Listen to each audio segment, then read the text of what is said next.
वंचित बहुजन आघाडीच्या आजच्या या अतिशय महत्त्वाच्या पत्रकार परिषदेमध्ये मी आपल्या सर्व पत्रकार बंधू भगिनींचं सहर्ष स्वागत करतो।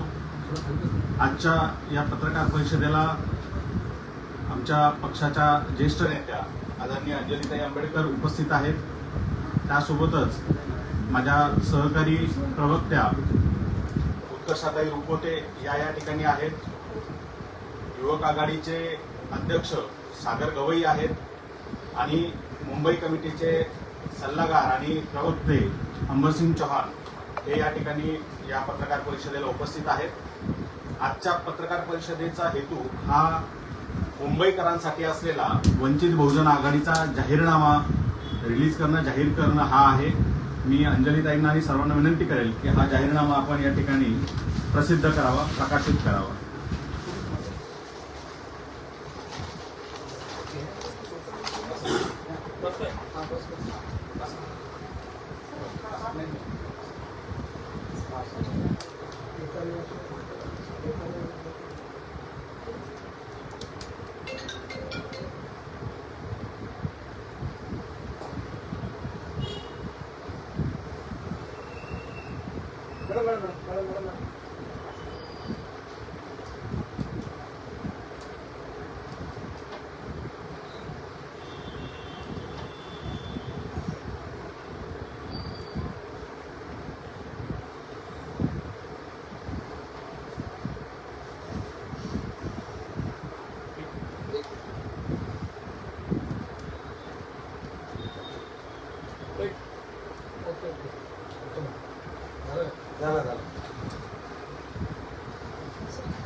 तुम्ही सांगा की त्याच्यामध्ये हायलाइट्स काय कॉपीज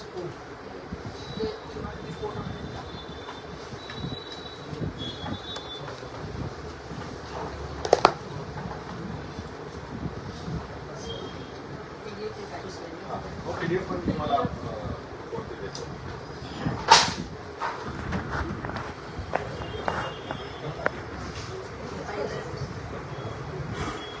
वंचित बहुजन आघाडीचा आजचा हा जो जाहीरनामा आहे 2026 साठी मुंबई महानगरपालिकेच्या ज्या निवडणुका होत आहेत त्यात नेमकं वंचित बहुजन आघाडीची भूमिका काय असणार आहे आणि वंचित बहुजन आघाडीचे निवडून आलेले उमेदवार हे सभागृहात गेल्यानंतर मुंबईकरांसाठी नेमकं काय करणार आहेत या संदर्भातली ठोस आणि मजबूत भूमिका ही पक्षाने या जाहीरनाम्यातून मांडलेली आहे। ज्या पद्धतीनं अनेक पक्षांचे जाहीरनामे येतात आणि ते रद्दीमध्ये ते गठ्ठे जातात, ना त्या पक्षाला त्याचं ध्यान राहतं, ना आठवण राहते, ना उमेदवारांना किंवा ना मतदारांना। हा तसा जाहीरनामा नाहीये। त्याचं कारण असं आहे, हा जाहीरनामा आम्ही बंद खोलीत बसून एसीत बसून तयार केलेला नाहीये। हा जाहीरनामा या मुंबईतील कष्टकऱ्यांनी बनवलेला आहे। हा जाहीरनामा या मुंबईतील वस्तीत राहणाऱ्या महिलांनी बनवलेला आहे। हा जाहीरनामा इथे लोकलला लटकून ज्यांना प्रवास करावा लागतो त्या प्रवाशांनी बनवलेला आहे। हा जाहीरनामा या मुंबईतल्या विद्यार्थ्यांनी बनवलेला आहे। ज्यांच्या हाताला रोजगार नाही त्या बेरोजगार तरुणांनी बनवलेला आहे। ज्या महिला असुरक्षित फील करतात त्या महिलांनी बनवलेला आहे। ज्यांना बेसिक ज्या अतिशय मूलभूत अशा गरजा भागवण्यासाठीच्या सुविधा पालिकेने दिल्या पाहिजे त्या सुविधा ज्यांना मिळत नाही अशा मुंबईकरांनी हा दिलेला आहे। आम्ही आमच्या तिन्ही आघाड्यांच्या मार्फत मुंबईमध्ये कॅम्पेन राबवलं होतं, लोक आवाज लोक संकल्प उपक्रम। या उपक्रमाच्या अंतर्गत आमचे महिला आघाडीच्या कार्यकर्त्या, आमचे युवक आघाडीचे कार्यकर्ते, मुंबईचे पदाधिकारी कार्यकर्ते हे सर्व वस्त्यांमध्ये गेले, लोकांमध्ये गेले आणि त्या ठिकाणी जाऊन त्यांना सांगितलं की जर वंचित बहुजन आघाडीने तुमच्यासाठी काही करावं असं वाटत असेल तर नेमकं काय करावं ते सांगा। जर वंचितचा नगरसेवक निवडून आला तर त्याने कुठल्या मुद्द्यावरती तिथे सभागृहात काम करावं ते सांगा, तुमच्या अडचणी काय ते सांगा। हा लोकसहभागातून बनवलेला जाहीरनामा आहे। त्यामुळे या केवळ तोंडाच्या वाफा नाहीये, हे कुठल्या तरी एजन्सीला काम देऊन बनवलेलं डिझाईन नाही किंवा ग्राफिक नाहीये, तर या मुंबईकरांच्या भावना आहेत, या मुंबईकरांच्या अडचणी आहेत, हे मुंबईकरांचं आयुष्य आहे, हे मुंबईकरांच्या समोर असलेले खड्डे, ज्या खड्ड्यांमध्ये अनेक तरुणांचं, अनेक महिलांचा अपघाती मृत्यू होतोय। त्यामुळे या सगळ्यावर काम करण्यासाठी वंचित बहुजन आघाडी ही कटिबद्ध आहे आणि आमचा प्रत्येक कार्यकर्ता, आमचा प्रत्येक निवडून येणारा नगरसेवक हा या अजेंड्यावरती सभागृहामध्ये काम करेल आणि हे प्रश्न येत्या 5 वर्षात सोडवण्यासाठी पूर्ण ताकदीनं लढेल यासाठीचा हा जाहीरनामा आहे. आपल्या समोर जाहीरनामा ठेवलेला आहे. आपल्याला पीडीएफ पण थोड्या वेळात ग्रुपवरती मिळेल. आपले काही प्रश्न असतील तर आपण विचारू शकतो. पहिला प्रश्न असा आहे की आपली मुंबईमध्ये काँग्रेससोबत युती झालेली आहे. काँग्रेसचा वेगळा जाहीरनामा प्रसिद्ध होतोय, आपला वेगळा जाहीरनामा प्रसिद्ध होतोय. काँग्रेसच्या जाहीरनाम्यावरती वंचितचं सुद्धा चिन्ह पाहायला मिळते, प्रकाश आंबेडकर यांचा फोटो पाहायला मिळतोय. मुळातच आपली युती झाली तरी आपला वेगवेगळा जाहीरनामा का आहे? त्याचं कारण असं आहे की प्रत्येक पक्षाचा एक स्वतंत्र भूमिका असते, स्वतंत्र मतदार असतो. त्याच्यासाठी तो पक्ष कटिबद्ध असतो, त्या पद्धतीनं काम करतो. काम करण्याची एक आयडिओलॉजी असते, पद्धत असते. आता तो त्यांनी जो काही केलेला आहे तो आघाडीचा म्हणून त्यांनी त्या ठिकाणी जाहीर केलेला आहे. त्यात काँग्रेसचे अनेक मुद्दे आहेत, पण हा आमच्या पक्षाने गेले वर्ष, 1.5 वर्ष, 2 वर्ष जे आमचे कार्यकर्ते ग्रासरूटला काम करतायत, ज्या मुद्द्यांवर काम करतायत, त्या मुद्द्यांचा हा जाहीरनामा आहे. त्यामुळे हा आमच्या पक्षाचा स्वतंत्र जाहीरनामा आहे. हा आघाडीचा नाही, हा आमचा वंचित बहुजन आघाडीचा जाहीरनामा आहे. त्यामुळे नेमका प्रश्न असा निर्माण होतो की मग जर तुमची युती झाली तर मग आघाडीचा काहीतरी जाहीरनामा असेल ना. पण काय आहे, संयुक्त जाहीरनामा नाही. आमची हा नाराजीचा वाद आहे. मुद्द्यांवरती चर्चा केली आमची आघाडी झालेली आहे काँग्रेससोबत. ज्या दिवशी टिळक भवनमध्ये ही आघाडी जाहीर करण्याची पत्रकार परिषद झाली त्या ठिकाणी काही प्रश्न जेव्हा येत होते तेव्हा काँग्रेसचे सन्माननीय प्रदेशाध्यक्ष हर्षवर्धन सपकाळ यांनी स्वतः सांगितलं की ही काँग्रेस आणि वंचित बहुजन आघाडीच्या युतीची घोषणा करणारी प्रेस आहे, इतर प्रश्न नको. त्यामुळे आता इतरांना कुणाला घेऊन त्यांनी काही केलं असेल तर तो भाग वेगळा आहे. ही आमच्या पक्षाची भूमिका काँग्रेसनं काँग्रेसची मांडलेली आहे. त्यामुळं यात फार काही खोलात जाण्यात अर्थ नाही किंवा त्याला महत्व देण्यात अर्थ नाहीये. मला वाटतं आज वंचित बहुजन आघाडी जो मुंबईकरांचा जाहीरनामा घेऊन आलेली आहे, मुंबईकरांचे जे प्रश्न घेऊन उभा राहिलेली आहे ते अतिशय महत्वाचे आहे. मला वाटतं आपला फोकस हा त्यावर असला पाहिजे. युती आघाडीच्या संदर्भात आम्ही प्रत्येक प्रेसमध्ये बोलतोच आहोत, पण मुंबईकरांचे प्रश्न हे ऐरणीवर येत नाही. जे हायपोथेटिकल प्रश्न आहेत ते आणून उभा केले जातात. खान हवा की बाण हवा, आणि मग कोणी खान महापौर होईल का, मग परप्रांतीय होईल का, या सगळ्या प्रश्नांभोवती सगळी चर्चा ठेवली जाते. आणि इथल्या महिलांना राईट टू पीस सारखं कॅम्पेन राबवावं लागतं. तरी सुद्धा स्थानिक पातळीवरती, वस्तीच्या पातळीवरती किंवा प्रवासाच्या ठिकाणी शौचालयांची व्यवस्था साधी जर का पालिका करून देत नसेल तर 74,427 कोटीचा जो बजेट आहे, अर्थसंकल्प आहे, तो जातो कुठे नेमका? जर रस्त्यांवरचे खड्डेच बुजत नसतील, सातत्याने खड्ड्यांमध्ये गाड्या आदळून तरुणांचे मणक्यांचे विकार होत असतील, अपघाती मृत्यू होत असतील, ट्रक खाली लहान मुलं लेकरं येऊन जर का मृत्यू पावत असतील तर हा 74,000 कोटीचा खर्च जातो कुठे, हा आमचा सवाल आहे. सातत्यानं मुंबईमध्ये तुम्ही तुमच्या अजेंड्यामध्ये हे दिसत नाही जाहीरनाम्यामध्ये, सातत्यानं मुंबईमध्ये पोल्युशन, पर्यावरणाचा हे झालेलं आहे, प्रश्न निर्माण झालेला आहे. सातत्यानं सर्दी, खोकला, ताप असेल किंवा इतर समस्या त्या संदर्भात हा अजेंडा जो आहे याच्यामध्ये बऱ्यापैकी आम्ही हा कन्साईज आणि कॉम्पॅक्ट ठेवलेला आहे. मूलभूत जे एकदम महत्वाचे प्रश्न आहेत. आणि राहिला प्रश्न याचा तुम्ही जो म्हणताय हवेच्या संदर्भातला, तर हवेच्या गुणवत्तेसंदर्भात एकमेव पक्ष आहे की ज्याने इथे प्रदूषण नियंत्रण मंडळावरती मोर्चा नेलाय. आजही आमच्या कार्यकर्त्यांवर खटलेत त्याचे. म्हणजे वंचित बहुजन आघाडी हा एकमेव मुंबईतला पक्ष, दुसरा कुठल्याही पक्षाने दाखवावं की त्यांनी यावरती काम केलंय, आवाज उठवलाय. ज्या कंपन्या या ब्लॅकलिस्ट करायला पाहिजे, ज्या मुंबईच्या पासून शेकडो मैल बाहेर असल्या पाहिजे, त्यांना मुंबईमध्ये परवाने दिले जातात. त्यांचा केमिकल युक्त धूर किंवा तो वायू खराब करणाऱ्या सगळ्या प्रक्रिया ज्या घडतात, ते सांडपाणी सगळं खराब केलं जातं. याच्या विरोधात आवाज उठवणारा वंचित बहुजन आघाडी हा एकमेव पक्ष आहे. त्यामुळे तो प्रश्नच नाही, तो आमच्या अजेंड्यावर असलेला प्रश्न आहे. दिसत नाही.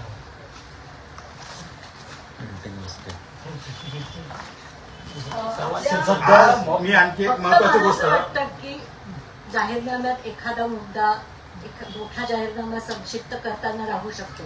हा मुख्य जो जाहीरनामा आलेला आहे तो सातत्याने लोकांच्या मध्ये चर्चा करून आलेल्या प्रश्नांचा जाहीरनामा आहे. आणि लोकांचे जगण्याचे आणि रोजच्या संघर्षाचे प्रश्न इतके बिकट आहेत की कदाचित त्यांना पोल्युशनचा प्रश्न थोडासा दूरचा वाटत असावा. हा आमचा जाहीरनामा नाही आहे, पण पक्षाने त्याच्यावरती आंदोलन केलेलं आहे आणि दुसऱ्या कुठल्याही पक्षाने केलेलं नाही. हा महत्वाचा मुद्दा आहे. एक आणखी एक गोष्टीचं मी फक्त आठवण करून देतो की आज पंचशील ध्वज दिवस आहे. आणि आम्ही वंचित बहुजन आघाडी, आपल्याला माहिती आहे, स्थापनेपासून हा वेगवेगळ्या समुदायांना एकत्र घेऊन आणि जी मानवतेची आणि इथल्या संविधानाने घालून दिलेली मूल्य आहेत, मानवी मूल्य, त्या मूल्यांची सांगड घालून चालणारी एक राजकीय चळवळ आहे, सामाजिक चळवळ आहे. त्यामुळे आज हा जाहीरनामा येत असताना तो जाहीरनामा त्या गोष्टींना रिप्रेझेंट करणारा जाहीरनामा आहे की केवळ एका कुठल्या समूहासाठी फक्त नाही, तर या ठिकाणी जे मुंबईचं एक जे स्वरूप आहे त्या स्वरूपाला जपणारा, जी डायव्हर्सिटी आहे त्या डायव्हर्सिटीला जपणारा एक अजेंडा आम्ही या ठिकाणी घेऊन आलेलो आहोत. हा, माझा प्रश्न एकच आहे. या सर्वात म्हणजे लक्ष केंद्रित करणारा प्रश्न म्हणजे तुमचा जो याच्यात अजेंड्यातला एक महत्वाचा मुद्दा आहे, सर्वांसाठी समकक्ष नागरी सुविधा महापालिकेतील भेदभावावर पूर्ण बंदी करणार. म्हणजे महापालिकेमध्ये अशा प्रकार आतापर्यंत केवळ सुरूच आहे. महापालिका नाही, राज्य सरकार असेल, केंद्र सरकार असेल, कुठलीही शासकीय यंत्रणा घ्या, तिच्या मार्फत दिल्या जाणाऱ्या सुविधांमध्ये सरळ सरळ भेदभाव केला जातो. तुम्हाला पाणी जे झोपडपट्टीमध्ये मिळतं त्या पाण्याची क्वांटिटी आणि क्वालिटी, त्याच्या वेळा, आणि एखाद्या हाय प्रोफाईल एरियामध्ये मिळणाऱ्या पाण्याची क्वालिटी आणि क्वांटिटी, किती तास पाणी तिकडे उपलब्ध होतं. एका प्रभागामध्ये तुम्ही 24 तास पाणी देणार आणि बाकीच्या प्रभागामध्ये फक्त 4-5 तास पाणी तुमचं हे होणार. तिथे मिळणारे रस्ते, तिथे मिळणाऱ्या इतर सुविधा, याचा जर का विचार केला तर हा भेदभाव नाही तर काय. जर का ज्या भागामध्ये मंगलप्रभात लोढाचं घर असेल त्या भागामध्ये सगळ्या सुविधा मिळणार, तिथले रस्ते कधीच खड्डे पडणार नाही तिकडे. मात्र तुम्ही धारावीमध्ये जाऊ शकत नाही. अनेक वस्त्यांमध्ये नाक मुठीत धरून चालावं लागतं तुम्हाला. अनेक ठिकाणी अशी अवस्था आहे का तिथे तुम्ही जो श्वास घेताय तो श्वासच मुळात इतका दुर्गंधीयुक्त आणि इतका विषारी आहे की तिथे व्याधी होतात. माहुल गावामध्ये माणसं नेऊन कोंबली जातात गुराढोरांसारखी. तो म्हणजे ज्या पद्धतीने हिटलरनं गॅस चेंबर केलेलं होतं तसं हे मुंबईचं गॅस चेंबर बनवून ठेवलेलं आहे. त्या ठिकाणी माणसं नेऊन मारली जात आहेत हळूहळू. आज अनेक संस्थांचे रिपोर्ट्स येत आहेत का तिथं जन्माला येणारी बाळं ही जन्मतच डिफेक्ट घेऊन पैदा होत आहेत, त्यांच्यामध्ये जेनेटिकल डिफेक्ट्स येत आहेत. हा काय प्रकार आहे. मुंबईसारख्या ठिकाणी, देशाची आर्थिक राजधानी म्हणतो ज्याला, त्या ठिकाणी 74,427 कोटीचा जिथे अर्थसंकल्प वर्षाला मानला जातो, त्या ठिकाणी ही सगळी परिस्थिती जी आहे ती बदलण्यासाठी वंचित बहुजन आघाडी मैदानामध्ये, आणि त्यामुळे हा जाहीरनामा आम्ही मांडतोय. अर्थात या जाहीरनाम्यामध्ये अतिशय प्रातिनिधिक स्वरूपात, इंडिकेटिव्ह स्वरूपातले हे सगळे मुद्दे आम्ही इथे घेतलेले आहेत. पण आमचा जो जाहीरनामा आहे तो दर दिवशीच्या आमच्या कार्यक्रमातून तुम्हाला दिसून येईल. मला एक पक्ष दाखवा जो मीटरच्या संदर्भात होणारे जे घोळ आहेत अदानीचे, त्या अदानीच्या ऑफिसवरती मोर्चा घेऊन गेला. एकटा वंचित बहुजन आघाडी आहे. सुजात आंबेडकरांच्या नेतृत्वात आम्ही अदानीच्या कार्यालयावर धडक दिली. झोपडपट्टीत राहणाऱ्या, ज्याच्या घरात फ्रीज नाही, ज्याच्याकडे एसी नाही, त्या माणसांना तुम्ही हजारो रुपयाची बिलं पाठवता आणि नंतर त्यांना धमक्या देता की आम्ही तुम्हाला जेलमध्ये टाकू, आणि कोणी त्याची दखल घेत नाही त्या लोकांची. अशा शेकडो उदाहरणं आम्ही केसेस तयार केल्या आणि त्या घेऊन तिथे गेलेलो होतो. त्यामुळं या पद्धतीची जी लूट इथं सुरू आहे, सगळे सामील झालेले आहेत. अख्खी धारावी तर विकून टाकली आता अदानीला. त्यामुळे या सगळ्यांच्या विरोधात आम्ही लढतो. त्यामुळे आमचा अजेंडा व्हेरी क्लिअर आहे. इथल्या सामान्य माणसांसाठी आम्ही उभा आहोत. आम्हाला अदानी अंबानीच्या साठीचं राजकारण करायचं नाही, आम्हाला इथल्या शोषित वंचितांसाठीचं राजकारण. यासोबत अजून एक प्रश्न असा पडतो की व्हेज आणि नॉन व्हेज हा प्रकार मुंबईत मोठ्या प्रमाणात पाहायला मिळतो. म्हणजे व्हेज लोकांनाच एक सोसायटीत राहू दिलं जातं, नॉन व्हेज खाणाऱ्यांना परवानगीच मिळत नाही. यावर देखील तुम्ही फोकस केलाय का? म्हणजे त्या अशा पद्धतीचा, म्हणजे मुळातच वंचित बहुजन आघाडी हा समताधिष्ठित समाज निर्माण करण्यासाठी उभा राहिलेली लोक चळवळ आहे. इथे कुठल्याही प्रकारचा भेदभाव सहन केला जात नाही. त्यामुळे अशा भेदभावाला खतपाणी जर कोणी घालत असेल तर त्याच्या विरोधातच आम्ही आहोत. त्यामुळं मराठी नको, अमराठी हवेत किंवा या पद्धतीचं, किंवा मराठी नको मराठी हवं ह्या पद्धतीचं कुठल्याही प्रकारचं जे काही भेदभाव केला जात असेल आम्ही त्याच्या विरोधात आहोत. चिकन मटण खाणाऱ्यांना बाजूला ठेवून, मुळात ही मुंबई इथल्या कोळ्यांची, ज्यांचा मूळ पोटपाण्याचा व्यवसाय हा मच्छीमारी आहे, आणि तिथे तुम्ही काय व्हेज आणि नॉन व्हेज करता, ज्यांच्या जमिनीवर येऊन तुम्ही बसलात त्यांच्या संस्कृतीला तुम्ही लाथारणार. राष्ट्रवादी काँग्रेसने जाहीरनामा प्रसिद्ध केला, त्यामध्ये त्यांनी म्हटलंय की त्यात एक महत्वाचा मुद्दा आहे की पाण्याचं मीटर, ते मीटर लावणार. तुम्ही जो मुद्दा मांडला की भेदभाव केला जातो पाण्यासाठी, त्यांनी मीटर ही संकल्पना त्यांच्या मॅनिफेस्टोमध्ये आणलेली आहे. मीटर लावला किंवा मीटर नाही लावला तरी सुद्धा यांची मानसिकता जोपर्यंत बदलत नाही, प्रशासनात बसलेल्या आणि सत्तेत बसलेल्यांची, तोपर्यंत सर्वसामान्य माणसाला योग्य सुविधा मिळत नाही. हा मुद्दा मुळात सगळ्यात- इम्युटेबल डिस्ट्रीब्युशनचा आहे. मशीनचा नाहीये. तर हा एंड युजरनी किती पाणी वापरलं याच्या मोजमापीचा बिलिंगशी रिलेटेड. आम्ही बोलतोय ते समन्यायी समान पाणी वाटप. वाटपाबद्दल. तुम्ही मराठी लोकांना 1.5 लाख घरं देणार, ते काय नेमकं अजेंडा आहे? कसं आहे की या ठिकाणी मुंबईत सगळ्यात मोठी गोष्ट कुठली जर का झाली असेल तर ते घर आहे. लोकांचं आयुष्य निघून जातं घराच्या पाठी ते स्वप्न पूर्ण करण्यामध्ये, आणि इथे सरकारकडे सगळी यंत्रणा आहे हाताशी. मात्र ही यंत्रणा जर का बिल्डर दर्जाने असेल तर इथल्या मराठी माणसाला काय, अमराठी माणसाला काय, किंवा कुठल्याही राज्यातल्या माणसाला न्याय मिळणार नाही, घर मिळणार नाही. त्यामुळे आमची भूमिका आहे की आमच्या हातात सत्ता आली तर या यंत्रणेला आम्ही लोकाभिमुख करू आणि इथल्या माणसांना इथल्या जागेचं सुद्धा समन्यायी वाटप करू आणि आम्ही त्या ठिकाणी घरं वाटप करू किंवा घरं देऊ. इथे यंत्रणा मोठ्या प्रमाणामध्ये बिल्डर दार्जिनी झालेली आहे, धनिकांची बटीक झालेली आहे. अधिकारी आता आज इतकी मुजोरी आहे की कॅमेऱ्यावर जरी कोणी रेकॉर्ड केलं काही तरी फरक पडत नाही आम्हाला, आमचं कोणी बिघडवणार नाही, अशा मगरुरीमध्ये सत्ता झाली जनता. ते कुणालाही मोजायला तयार नाहीये. त्यामुळे यांचा माज, यांची मस्ती उतरवायची असेल तर वंचित बहुजन आघाडीसारखा एक पर्याय आता जनतेला निवडावा लागणार आहे आणि तो पर्याय जनतेने निवडावा यासाठीचा कॅम्पेनिंग आमचं जोरदार सुरू आहे. जनतेतून जनतेनं दिलेल्या प्रश्नांवरती आम्ही लढतोय हे लोकांपर्यंत पोहोचवण्यासाठीचा आजचा हा अजेंडा मी या ठिकाणी प्रकाशित केलेला आहे. मुंबईमध्ये तुमच्या नेमक्या किती जागा आहेत? कारण तुम्ही 5 जागा मागितल्या मात्र तेवढं पूर्ण लढत नाही. नाही, आता त्या बाबतीत खूप वेळा बोलून झालंय, पण मी तुम्हाला सांगतो आमचा फायनल आकडा आहे. वंचित बहुजन आघाडी ही 50 जागांवरती लढते. त्या 50 पैकी 45 जागा ज्या आहेत त्या काँग्रेस सोबत आघाडीतल्या आहेत. 5 जागा ज्या आहेत त्या मैत्रीपूर्ण लढतीच्या जागा आहेत. बाकी इतर ठिकाणी काँग्रेस लढतंय, त्या ठिकाणी काँग्रेस सोबत आम्ही काम करतोय. 50 जागांवरती वंचित बहुजन आघाडी लढते. परंतु एक संयुक्त पत्रकार परिषद मुंबई काँग्रेस सोबत होणार होती, ती काही झालेली दिसत नाहीये. काय या संयुक्त पत्रकार परिषदेत टिळक भवनमध्ये तर आघाडी जाहीर केली आम्ही. आता हे काम करायचे दिवस आहेत. पत्रकार परिषद घेत बसलो तर कसं होणार? त्यामुळे त्यांच्याकडनं त्यांच्या पद्धतीनं ते मीडियासोबत कम्युनिकेट करताय, आम्ही आमच्याकडनं करतोय. आज तुम्ही जर बघितलं असेल तर कुठलाही पक्ष अजून रस्त्यावर उतरलेला नाही. बाळासाहेबांच्या 7 सभा मुंबईमध्ये झालेल्या आहेत, संयुक्त सभा झालेल्या आहेत. नसीम खान बाळासाहेबांसोबत तिथं मंचावर होते. प्रत्येक सभेला त्या भागातले काँग्रेसचे उमेदवार घेऊन एकत्र करून आम्ही सभा करतोय आणि दोन्ही पक्षाच्या उमेदवारांचा प्रचार या ठिकाणी जोरात सुरू आहे. त्यामुळं आमचा फोकस आहे की प्रत्येक मतदारापर्यंत पोहोचणं, डोर टू डोर जाणं आणि त्यांच्यापर्यंत चिन्ह आणि पक्षाचं नाव आणि उमेदवाराचं नाव पोहोचवणं ही. कारण आमच्याकडे आता काय मशीन हॅक करायची यंत्रणा आमच्याकडे नाहीये किंवा निवडणुकीच्या आदल्या रात्री करोडो रुपये घेऊन जायचं आणि 5,000 आणि 10,000 रुपये प्रतिमत या पद्धतीनं खरेदी यंत्रणा पण आमच्याकडे नाहीये. त्यामुळे आम्हाला मेहनत घ्यावी लागणार आहे, आम्हाला लोकांपर्यंत पोहोचावं लागणार आहे. तर त्यावर आम्ही जास्त फोकस आहोत. आपल्या वचननाम्यामध्ये मुंबईतल्या रस्त्यांबद्दलचा कुठे उल्लेख पाहायला मिळत नाही. याबद्दल आपलं काही अभ्यास झालाय का, चर्चा झाली? ताईंनी जसं सांगितलं की हा अतिशय संक्षिप्त करून मांडलेला आहे, कारण ठळक महत्वाचे मुद्दे लोकांपर्यंत पोहोचावेत. नाहीतर असं होतं की आमचे जे अजेंड्यावरचे मुद्दे ज्यावर सातत्याने पक्ष काम करतो तर ते पुस्तक तयार होईल, तर ते पत्रकार पण वाचणार नाहीत, लोक तर लांब राहिले. त्यामुळे आम्ही ठळक महत्वाचे मुद्दे या ठिकाणी घेऊन आलोय. आज हा जाहीरनामा प्रकाशित होतो, यातले मुद्दे आहेतच. मात्र इथून पुढे दर दिवशी आमच्या पक्षाच्या पेजवरती ज्या ज्या मुद्द्यांवर, जे यातही नसतील, ज्या ज्या मुद्द्यांवर काम करणारे दर दिवशी 5 ते 10 नवे मुद्दे हे तुम्हाला आमच्या पक्षाच्या हँडल्सवरती, सोशल मीडियावरती आलेले दिसतील, जे जनतेपर्यंत आम्ही घेऊन जाणार आहोत. काँग्रेसने आपल्या जाहीरनाम्यामध्ये एसटी आणि एससी वर्गासाठी 5% निधी राखीव ठेवणार अशा पद्धतीचा एक नमूद केलेला आहे मुद्दा. तुम्हाला काय वाटतं? कशासाठी ठेवणार ते? एससी आणि एसटी वर्गासाठी 5% हा निधी राखीव ठेवणार. हा पालिकेच्या एकूण बजेटपैकी, तर ते तुम्हाला कितपत आम्ही 10% ठेवणार असं सांगितलं. हा म्हणजे थोडं तुम्हाला शक्य हा, आता वाटतं? दोघं मिळून आलं तर 15% होईल.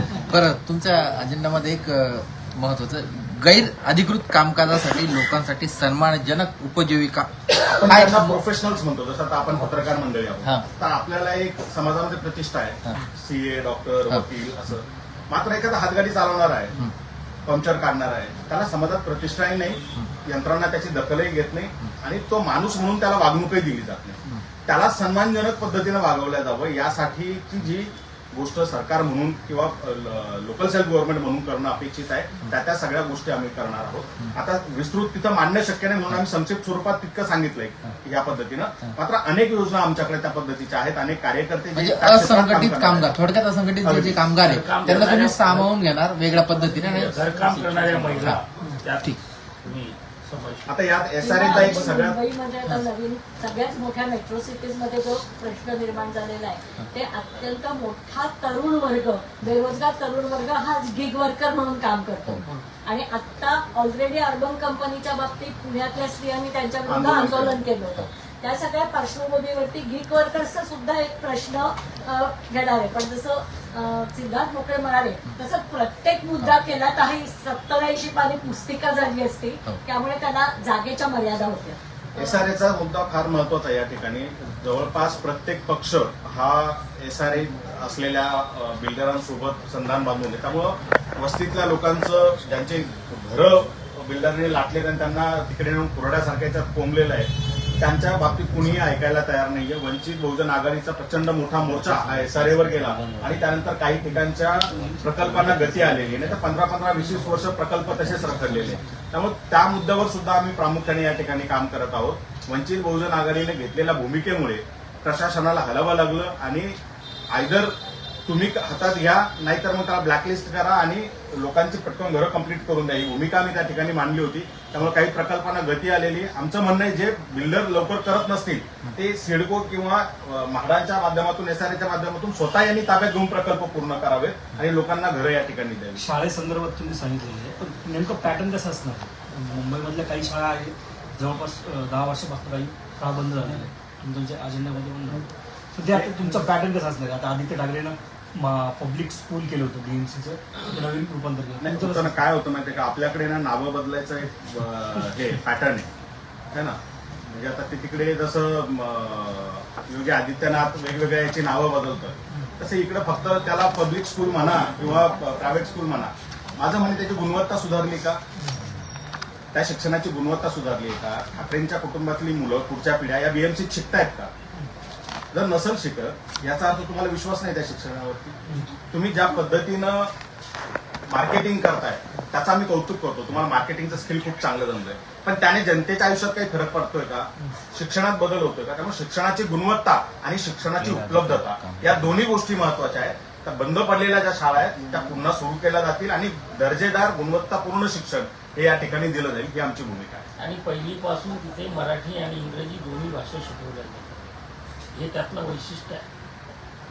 तुम्ही आता सांगितलं की प्रकाश आंबेडकर यांच्या मुंबईमध्ये किती सभा झाल्या, पण आता जसं तुमची काँग्रेसची युती झालेली आहे, काँग्रेस सोबत प्रकाश आंबेडकर आणि वंचितचे सगळे नेते मंडळी कधी एकत्रित प्रचार करतात? पहिल्याच सभेला नसीम खान मला वाटतं हे काँग्रेसचे माजी खासदार मंत्री आहेत. म्हणजे आता मुंबईत ते अध्यक्षांसोबत- सुरुवातच पहिली सभाच नसीम खान सोबत झाली. आता ते काँग्रेसचे नाही तर कुणाचे आहेत? मुंबई अध्यक्षांसोबत म्हणजे झाली की संयुक्त सभा झाली ना. संयुक्त सभा झाली. नसीम खान हे काँग्रेसचे नाही आहेत का? कंटिन्यू होत ते नेते नाही आहेत का? काही कंटिन्यू तुम्ही बाळासाहेबांच्या सगळ्या सभांचं आमच्या चॅनलवर असलेलं नॉट फॉर द बघा. पण अगदी प्रॅक्टिकली एक विचार होता.